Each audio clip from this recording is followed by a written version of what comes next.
Hey mall railroaders, Southern 207, Southern 207 Productions.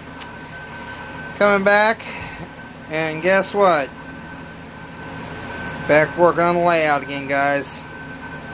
Yeah, my cheeks are a little bit puffy, but it's not affecting me functionality wise.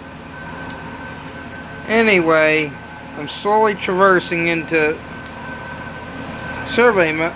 landscape mode so you guys can see what I've been working on. All the ties from there to there.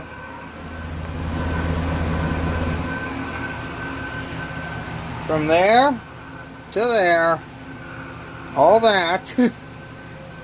Plus a little stretch down there. I just got this little stretch here to do. Plus, I've been working on the basic scenery. I'm working from the back forward, which is highly recommended you guys do, for obvious reasons. But, as it stands, I finally got all the cars that need repair rounded up and sitting up there, and the large container and the smaller one by the roll of Scott blue paper towels.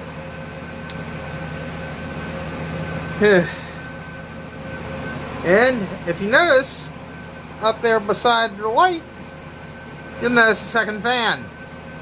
That got installed this morning. And mind you, yesterday, when I was feeling 50% better, to the point where I was able to actually function, I'll show you what I've been doing. All this pipe from that point all the way up to where you see the colored gravel change, all me from yesterday. Oh wait, there's still more. I also wired up an additional outlet in the garage, from the garage over to a lean-to, which is essentially a part of the garage.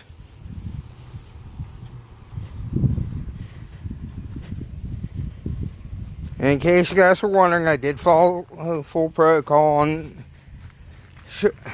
preventing shorts by making sure the breaker was off and wiring it to code. I still have to get cover plates and such, but to show you guys, ground fault circuit interrupter wired in correctly, 20 amp switch, which is way overkill for all the more I got hooked up. As you can see, and yes, that fixture is even grounded. And if you notice how nice and neat and pretty the wiring is. The only two things I got to buy now are cover plates, which are easy to get a hold of. The heavier gauge wire is going to be for my uncle's trailer, which I'm walking past now.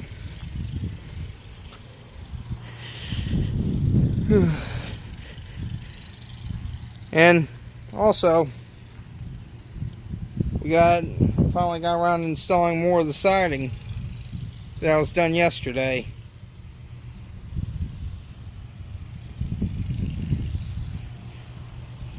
Still got a little bit more to go. Same thing around the back side. And I got a little helper. It's a little one. But things are progressing, guys. And I'm not letting this jaw keep me down. I still have to take a pain pill every now and then, but I'm not taking the hydrocodone anymore. Which, believe me, you do not want to get hooked on that crap. But that's what I've been working on.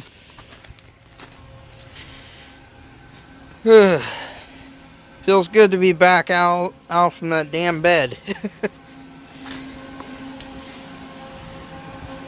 And like I said, the worst thing somebody as active as me can do is stay in bed.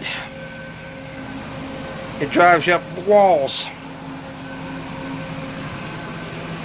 But my next project, after I get this, all of this paint, old ties painted, and I just showed, which I still got a pretty good sized mound to go, and I still got track to build from that, right where that switch is laying, as well as install bridge and buttons and all the fun stuff. From there over to a little small 3-track yard over on the other side, which this will be it includes a round, main line, and the freight spur.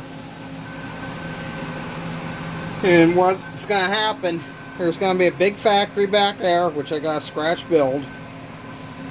A smaller town type scene, which I'll have a bunch of building flats, and this track's still low enough to where if I come up with a piece of foam and build the city, or town scene on top of it, I can build in a section where it lifts out, and that way I can have access to it, to the track in case of a derailment.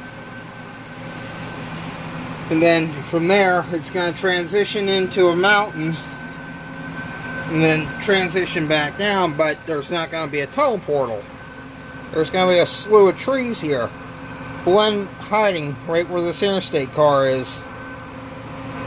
About right where it's sitting at now is where you'll start seeing the train through the trees. By about that point now, which I didn't mean to knock it over, and yes, that car does have Fox Valley Mill wheel sets. But right about where it's sitting now, within that short distance, it'll transition out to where you can start seeing it. About there, you'll see the train as it rolls in. This here, I made intentionally 19-inch radius as the minimum. Down there, it's about 15 to 16-inch radius. I'm not exactly sure. But it'll progress. And as far as the health update on me, the stitches are finally starting to dissolve. My gums are healed back up. And other than a little minor swelling, I'm doing good. I'm still going to take it easy for a few more days. Don't worry about it. I'm not that crazy. There again, I am partially crazy for pushing my healing up a little bit, but it's my party. I'll cry if I want to. But I finally got a hold of the company that I used for ballast.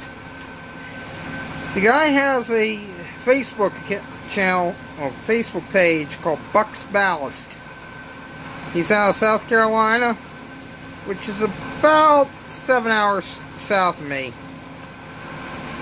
and he is a lot cheaper than the Woodland Scenics. In case you guys haven't been noticing, they've been sneaking up on the prices on this stuff for a while. I remember when you used to get one of these big canisters for $7, and that wasn't that long ago.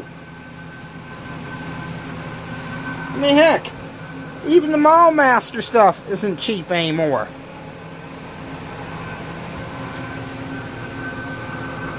I mean, look, $12, well, $12.50 for that can. And that was the most recent can I bought. But Buck's Ballast, for a 1 pound bag, he charges $5. And a 1 pound bag does a hell of a lot of track. In fact, to give you an idea of how much it covers, this is a 2 pound bag that did all this, plus this, and a couple other sections. Well, this section here, the main line, and the other 2 sections I dismantled. And the best part, it's not crushed walnut shells. That's what the Woodland Scenic stuff is. In fact, I do have some of the Woodland Scenic stuff here. Crushed walnut shells, guys. And they're expecting us to pay primo money for this. Hence why I'm going to natural materials for ballast. I still got a little bit left of the ballast I use, which is his original, which is the correct color for for the Southern Main Line modeling. Which the section I'm modeling is basically from where the old Clinchfield line started, / interstate, in that vicinity. Which the interstate was Wise County, Virginia. And where they came into the picture was Norton, Virginia. Same with Norfolk and Western, but there again, Norfolk and Western L&N had a joint track line, or main line through their railway. Which I also recently found out from talking to a Southern train master. It wasn't uncommon to see a lot of Pennsylvania railroad equipment rolling down through the Southern system. So, all the cars I'm running are actually prototypical for the line. But, this is basically going to be like a bridge line from what I finally decided with point-to-point operation, because I still got to get around to building the cutoff loop, which you can now see a little bit better idea of what I got to work with. If I reconfigure this track here, move this switch and the track leading up to it, I can easily start back here with a 19-inch radius or a bit broader, which preferably broader. I can come around and gently and smoothly curve it in. And hell, even though I felt like I could even put a curved turnout in. But that's what I've been working on, guys. Southern 207 out, and you'll be seeing the weekly video, or probably bi-weekly, or however often I produce them back out. But I'm back.